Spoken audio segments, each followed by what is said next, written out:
Ya, dari berita duka tadi, kita kembali ke jelang sidang peninjauan kembali PK Saka Tatal, mantan terpidana kasus pembunuhan Vina dan Eki yang saat ini masih dinantikan di Pengadilan Negeri Cirebon.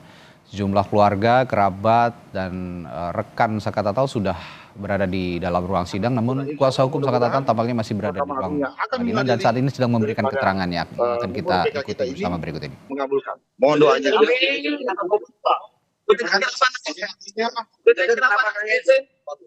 Jadi, Bu Jatin terharu. Sebelum kejadian, di 2016 lalu saya yang dihujat dan saya dianggap pembela yang telah membela orang yang melakukan pembunuhan dan pemerkosaan. Alhamdulillah sekarang kebenaran sudah terbuka karena saya yakin Saka Tatal karena pelaku pembunuhan dan pemerkosaan. Terima kasih semua media.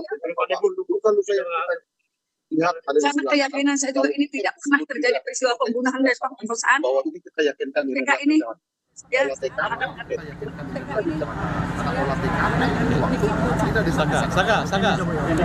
silakan Saka.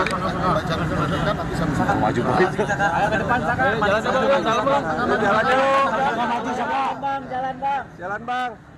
Jalan dengan lancar, nggak ada halangan sama sekali. Juga doanya. Optimis Saka, optimis.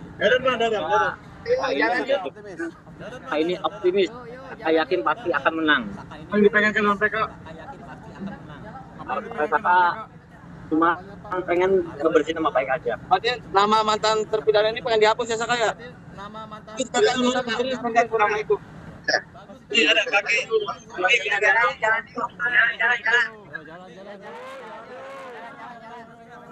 Lawan hukum sekalipun langit runtuh. Oke. Ini ada Semangat. Semangat.